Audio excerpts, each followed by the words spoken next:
Hi, sixth graders. Happy Tuesday. I'm going to film this a little bit different than I have been because I want to show you a couple of pictures before I read chapter 7, I think that we're on. So again, this is the boy who harnessed the wind. So now we've covered some of the things that these pictures are of. I'm sitting in my car. So this is his father, William's father, in his maize field. Okay. This one here says, at age 3 with my father. So there's William there, the little guy with his dad.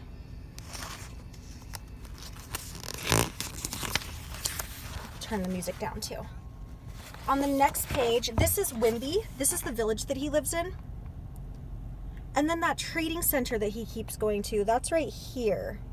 So not really a center like what we're used to. This is his grandfather with his homemade bow and arrow. Skip a couple things here because we haven't read about those yet. This is outside the school in Cochocolo. Right, so pretty dilapidated there. And this is inside the school.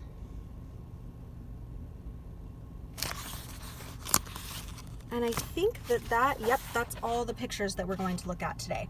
But I am going to show you guys the text while I read, just since I'm holding the camera this way.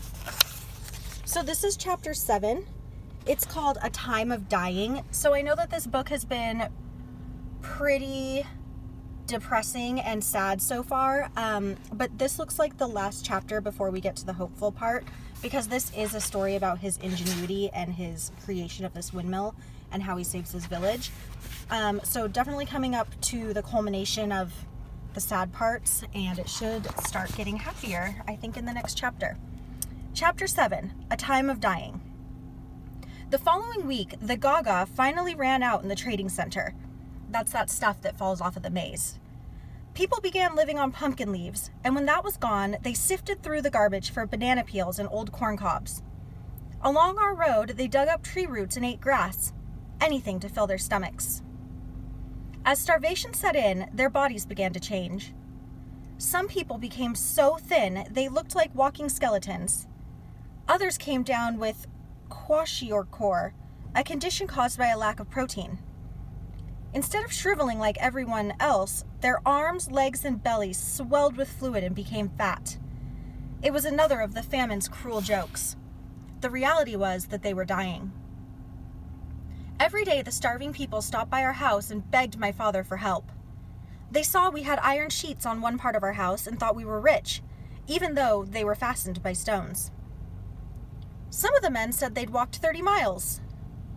If you have one biscuit, please, I can work, they begged, their bare feet so swollen they couldn't wear sandals. We're now 6 days without eating. If you have just a small plate of ensima. I have nothing, my father insisted. I'm barely feeding my own family. Just give us porridge, they demanded. I said no. A few men were too weak to continue and slept in our yard all night.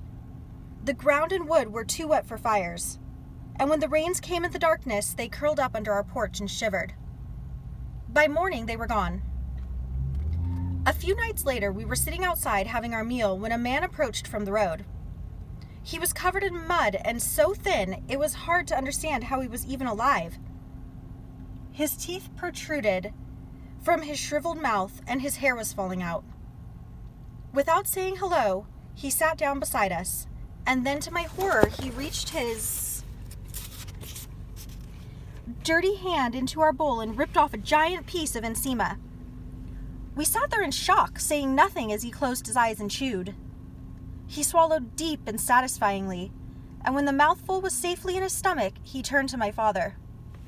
Do you have more? I'm sorry, my father said. Okay then, the man replied, stood up, and walked away. The crowds continued to pour in from the bush. More than ever, they converged in the trading center like herds of crazed animals driven together by fire. Women with gaunt, ashen faces sat alone, pleading with God, but they did it quietly and without tears. Anguish was expressed mostly in silence, since few had the energy to cry. Some traders still spread their tarps in the mud and sold grain, but the units had become smaller and smaller, and its price was like gold, like buying the universe and stars in 1/2 kilo. Crowds gathered around, but mostly to stare in stunned amazement, as if watching a dream in heaven. Those with energy used it to scream and beg so their families might live. "Juana, just a small plate of flour for my child. That's all I need. It's for my child." It starts with you, the traders answered, then said nothing at all. The ones with energy edged closer, lunging like a wolf pack whenever a kernel fell to the ground, shoveling gravel into their mouths, or gravel and all into their mouths. Each group told a different story of the dead. There was the man who'd spent days looking for food, one man said. One morning, he decided to nap under a tree and never woke up. "I was cooking," said another, when a man came up and sat down. He said he needed to eat, but before the encima was ready, he too was dead. Others had gone so many days without eating, the first bellyful of food sent their bodies into fatal shock. One woman stepped over 2 dead men on the road, still pitifully clutching their hose. Men whose legs had swollen with Iorkor tried to drain their giant blisters with a knife, only to die later from infection. The people on the roads weren't the only ones wasting away. One night in early February, I sat down to eat my small portion of encima and noticed Kamba standing in the open door. His head hung low and his eyes drooped, and by the lantern light I could count each rib pressing beneath his skin. The walk across the courtyard had exhausted him. Like so many others in Wimby, my dog was starving to death. His last big meal had been the Christmas goatskin, which had given him strength and even added a little weight. But since then, I'd managed to feed him only 5 times, just a small handful of encima and a little more. I had nothing to give him tonight. "Sorry, friend," I said, and felt a lump swell in my throat. "I just can't share." It didn't take me long to eat. When the food was gone and out of sight, I stepped over Kamba and went to my room. I lay down in bed and fell into a strange, fitful sleep. That night I dreamed that my stomach had taken over my entire body, filling up my arms, legs, and head like a great big balloon. But at some point in the dream, it had popped and left only emptiness. It turned out my stomach had only been filled with air. Now it was shriveled and useless and howled in anguish. I took deep breaths to try and fill it again, but it was no use. My whole body ached. I have to eat, I thought. I lay there listening to the rain on my roof, then gathered the strength to move. I got out of bed and made my way outside. I stopped at the kitchen door and peeked in. Kamba was curled up by the fire, which had long lost its heat. "Kamba!" I shouted. "Let's go hunting!" The very word made him shoot upright, as if he'd been shocked. Sorry, I'm having a hard time reading this through my phone screen. He slapped his tail against the floor and struggled to his feet. It had been a year since I'd said those words to him, and still he was ready. In fact, his tail swung so hard I thought it would knock him back over. "Let's get some food, boy." I had no maize or gaga for my trap, so I grabbed a handful of ash from the fire pit and threw it into a sugar bag. We set off down the trail toward the Dawa Highlands, which seemed forever draped in turmoil. We walked slowly to conserve energy, and I whistled a happy tune to raise our spirits. The maize in our field was growing tall and green, and I knew it wouldn't be long until we could eat. Maybe a month, perhaps a bit longer. Soon this darkness would lift. I looked across the sky for birds, but saw none. At the trap site, I fastened the rubber to the poles and set the trigger. I sprinkled the ash along the ground and sighed. It looked pathetic. Remember how his trap was? It was like something that would swing and smash the birds against the rocks. "Let's hope these birds are as hungry as we are," I said. "If we could get 3 birds, perhaps tonight I could sleep better. Perhaps Kamba could gain some strength and hang on for another week." I took the rope and dragged it behind a nearby tree, where the dog and I stretched out and waited. He immediately fell asleep. 15 minutes later, a small flock of birds swooped down and landed beside the trap. Kamba's head shot up, as if he'd seen them in his dreams. As they hopped toward the kill zone, I let my imagination wander. I pictured the warm fire in the courtyard, felt my hands rubbing the salt into the meat, then hanging the pieces over the embers. I heard the sizzle and breathed in the rich aroma. The sudden pounding on my heart snapped me out of my daydream, just in time to see the birds approach the bait. I was about to pull the rope when I realized it was only ash, and flew away. When they realized it was only ash and flew away in a burst of wings. I exhaled in defeat. I may have even cried. That night back at home, Kamba fell into a deep, scary slumber. I had a difficult time waking him, even with some encema and pumpkin leaves I'd saved from dinner. "Kamba," I shouted, "supper!" He opened his eyes and gave me a slap of his tail. I tossed the food into the air, but he made no effort, and it landed with a thud on the ground. Several minutes passed before he could lift himself to eat. His body quivered when he swallowed. That is so sad. I would just be so devastated if I saw that happening to my pet. 2 days later, I fed him again. It was only some pumpkin leaves, so I walked over and spooned them into his bowl. "I wish it was more," I said, "but it's all I can manage." But as soon as the food hit Kamba's stomach, he vomited it back up. I knew the end was near. "Just wait 1 month. We'll be feasting in a month." The next morning, my cousin Charity stopped by the house. He was with his friend Mizek, whom I didn't recognize at first. Mizek had always been a big guy, a real bruiser, but now I could see the skull in his face. When he saw Kamba, his voice got a bit crazy. "Look at this thing," he said. "This dog's pathetic." Kamba was half asleep, unmoved by the flies nesting on his coat. He'd long stopped caring. "I can't even stand to look at it," he said. I tried changing the subject. "So, what are you chaps doing today?" I said. "Going to the trading center, as usual," Charity replied. "Perhaps we'll find some ganyu, but I'm not so hopeful." That's just that day-by-day work, those little jobs. While Charity and I talked, Mizek kept his eyes on Kamba, like he was obsessed. He said, "You need to put this thing out of its misery. Take it behind the house and use a big stone." I pretended not to hear him. "He's right, William," Charity said. "Can't you see the dog is suffering? Take him to the dombo where the water is high. It will be painless." Wait a minute," I said, stammering. "What are you guys saying?" "We're saying it's time to be a man," said Mizek. I wanted to smash his face.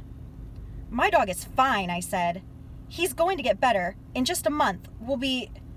"If you can't do it yourself," Mizek stopped, "then we'll do it for you." I looked at Charity, who then lowered his voice. "It's the right thing to do, William. Don't worry, you won't even have to bother. We'll stop by tomorrow and take him. He won't feel a thing."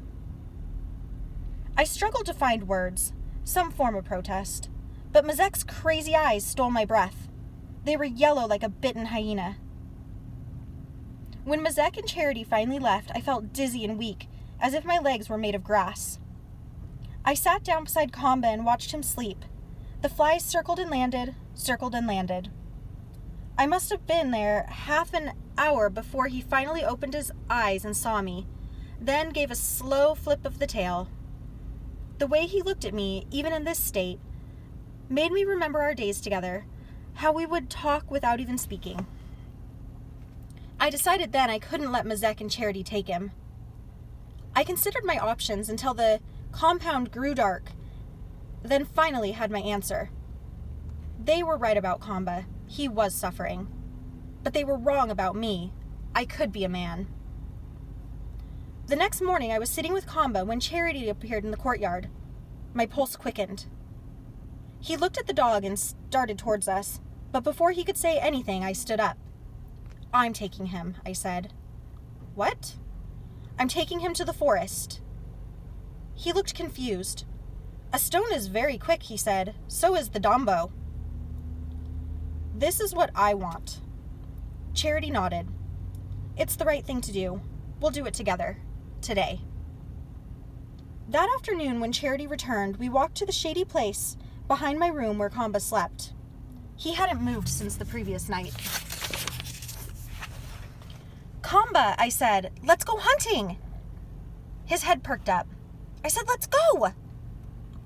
He staggered to his feet, shook once to loosen the flies, and hobbled towards me. It took us ages to get out of the compound. I had to walk backward in front of him to keep him moving. Come on, boy, you can do it. We walked down the road toward the highlands. The sun was sinking in the west and colored the hills in a tangerine glow. The air felt warm and dry. It was the perfect weather for hunting. We entered the blue gum groves that Kamba knew so well. At one point, Charity turned off the trail and said, "This way." Kamba and I followed, struggling through the high grass. The tears were hot in my throat, but I swallowed them down. Charity looked at me. "Don't be upset," he said. "It's just a dog." I nodded. Yeah, just a dog. After several minutes, we stopped where the brush was thick and the grass reached our chests. The mountains were visible over the blue gums. "This is a good place," Charity said. "No one will pass here." It didn't feel right. Sure enough, turning around, I could still see the top of my house.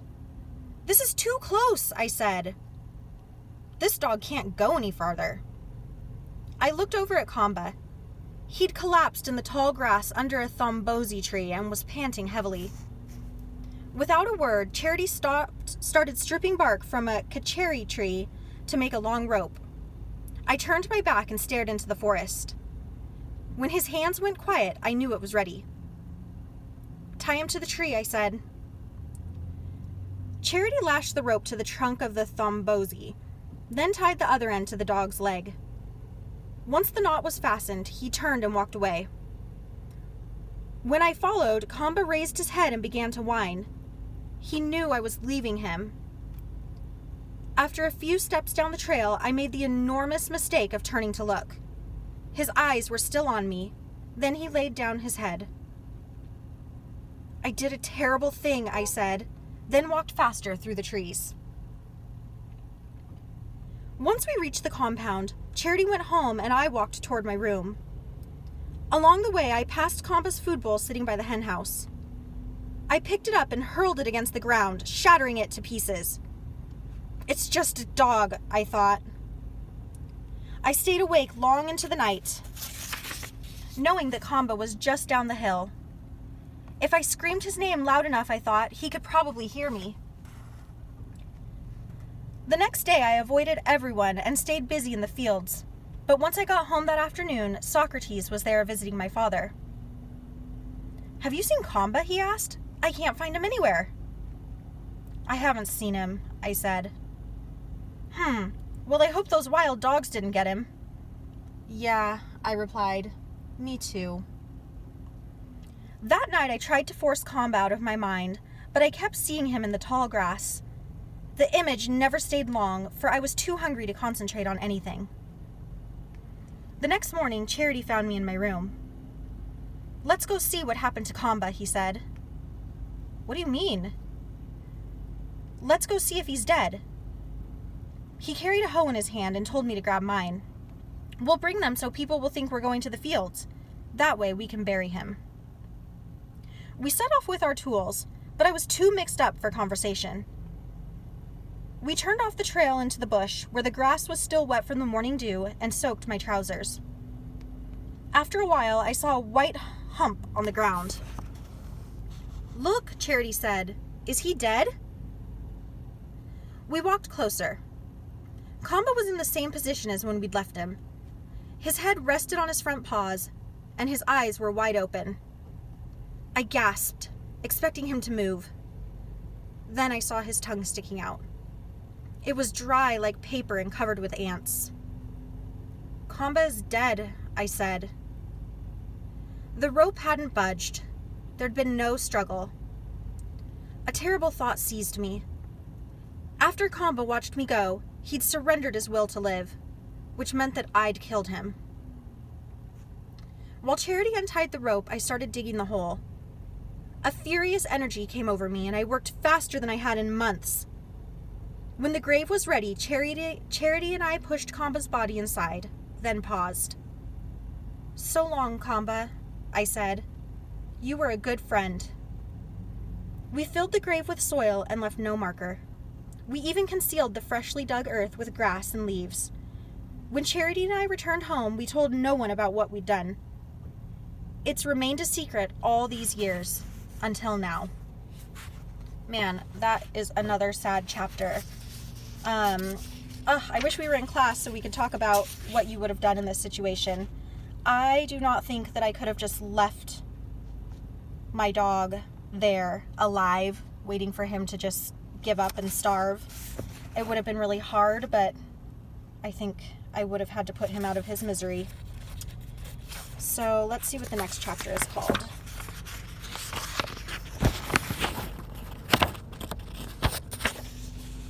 All right, Chapter 8, 20 Days. Ooh, first sentence does not look good. 2 weeks after I buried my dog, cholera swept our district. So I will try to read this tomorrow. I know that I have not been doing a good job of reading to you guys. Just been caught up in doing the other things. But I really like this book, so I do really want to keep reading it. And it sounds like a lot of you are following along as well. So Chapter 8 coming soon. Have a great night.